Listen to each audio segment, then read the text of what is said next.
How do everybody? I'm just going to share a quick video for you all to watch. It's only about a minute long at the most, maybe 30 seconds. There's no blood or gore in it, however it is still quite a violent scene. It's what happened yesterday on a train in London involving a knife man. As I say, there's no actual blood or gore to be seen, but it is still quite a violent scene, and anybody who's of a bit of a sensitive disposition may not want to view it.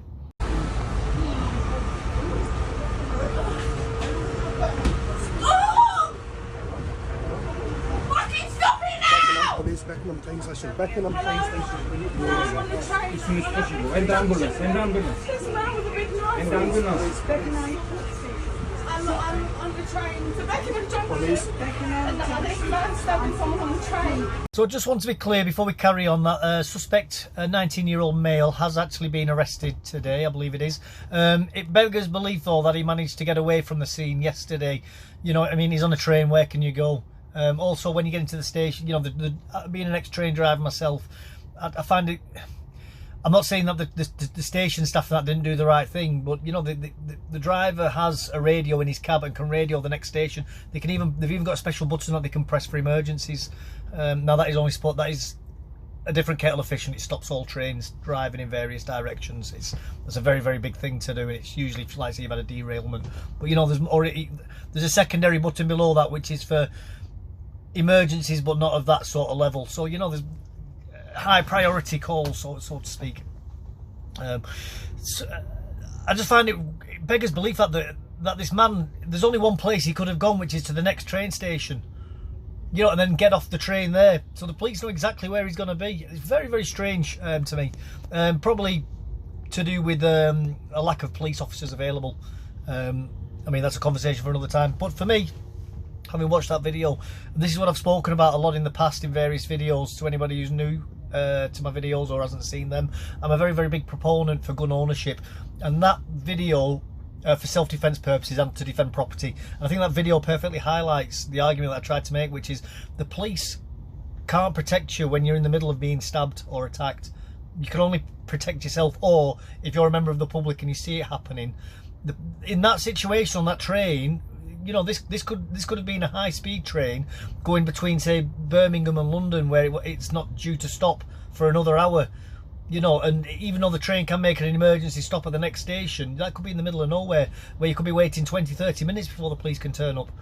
You know, that situation perfectly shows that the police, at best, are going to be holding your insides back inside you and stemming the bleeding up until the point that an ambulance crew turns up to take over, and if you're lucky you'll survive and get stitched up. You know, the police can't help. So all these people who make these arguments of, well, we don't need guns because the police can protect us. No, they can't. When you are in an isolated area where there are no immediate police officers around you, the police cannot help you. You are helpless.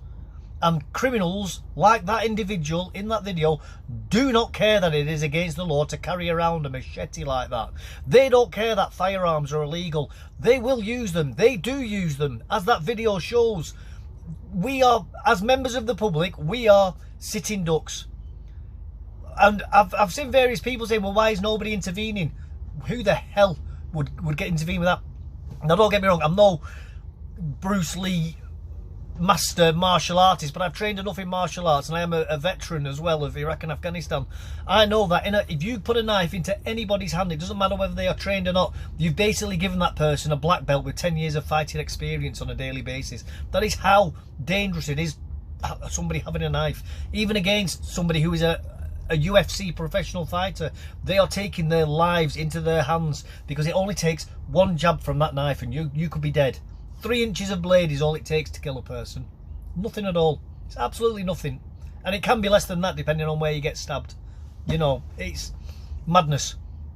You know, and in that video, as you can see, if there was an armed citizen on that train, they could have pulled out something like a 357, bang, job done. Finished, it's over. Not nice for everybody, I know. It's not really what people want, but we do not live in a perfect world and human beings are flawed. So unfortunately, we do need these extreme circumstances, in my opinion, to deal with it. Because the police, in situations like that, don't prevent the crime. They come in and deal with the after effects of the crime and hopefully arrest somebody and send them to prison in that circumstance. That man may die because of that, because of the amount of stabs he's received. Very well could be dead. As of this moment of recording, I don't know whether that man is alive. Anyway, I'm just sort of ranting on here at this point. I think you all get my point. Whether you agree with me or not, if I've at least given you something to think about, could you please like, subscribe, and definitely do put comments below, because I love hearing back from people, and I do believe that this is quite a hot topic, and I'm not a closed book even with this, although I have very, very strong opinions on it. If you have a compelling enough argument, I will be willing to listen to it and possibly change my mind.